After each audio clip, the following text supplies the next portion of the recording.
I returned to the world coral to see how our progress was impacting the tree. Incredibly, our work in the Veiled Sea was restoring the world coral to its former glory. It was looking better than it was, but we knew our job was far from done. Just a few more interactions with the creatures of the Veiled Sea, and maybe the world coral would be back to its normal self.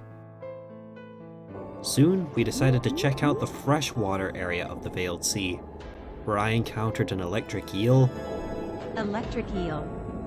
It is long and slender, like most eels, and is well known for its ability to generate electricity.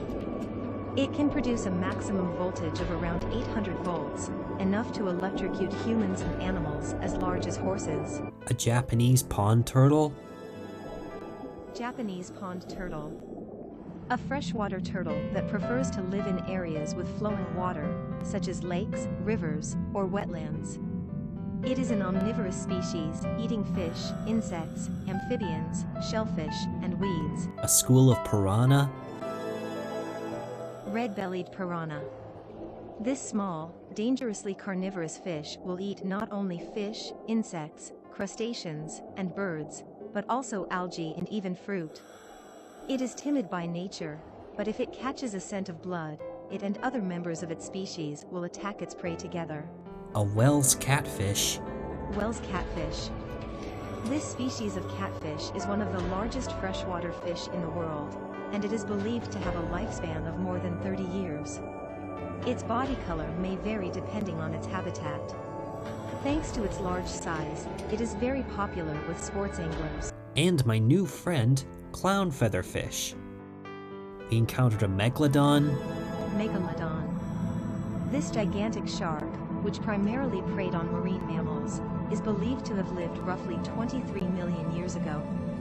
There is debate over how big it could have grown to be, with the estimates varying depending on what factors were considered.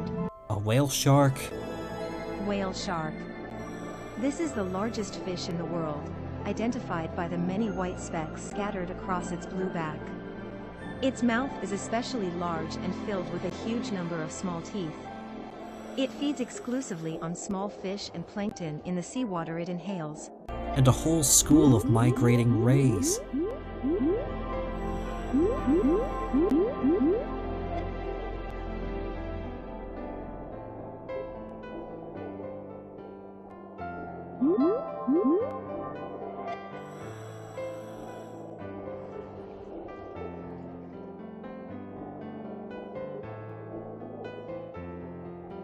Not only that, but there were 4 giants in the area. One of them was the Ancient Mother, the legendary white whale. Ancient Mother. A newly discovered species of fin whale whose ecology and behavior are shrouded in mystery. In the area where it was discovered, this creature was called the Sacred Mother, and was worshipped as the progenitor of all life.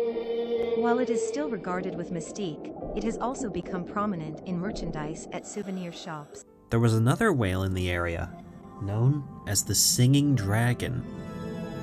Singing Dragon. A white whale that has made its home deep in the ruins. At first glance, it looks like a small humpback, but it actually belongs to an as yet unnamed species. It is said that in ancient times, humans and whales lived here together in harmony. This creature may be descended from the whales tamed by those ancient people. Me and my team also received word about some strange plant life suddenly growing in the area. This was caused by another UML in the area. From what we discovered, it appeared to be a giant sea slug. Not only was it huge, but it was adorable. Based on a real-world species, we decided to name this giant a Mamatsumi. Possibly related to Costacea karashimi, as evidenced by the plant-like growth on its body. HQ has decided to give this species the moniker Amamatsumi. We not only found 1 UML that day, but 2. We received readings of unusual water currents and electrical magnetic interference. We eventually discovered the culprit. It was a giant guitar shark, covered in strange electronic crystals. These crystals allowed it to generate its own power, possibly to defend itself. This UML has been dubbed MERTS. Other animals can produce electricity, but this one seems to generate currents from those crystalline shapes on its body. It's a mystery how these crystals work or what mechanisms the creature uses to store and release electricity. With the discovery of MERTS, it only confirmed to me that the Veiled Sea was full of surprises. And soon, we would be greeted by one last pleasant surprise within the Veiled Sea, but that'll have to wait until next time.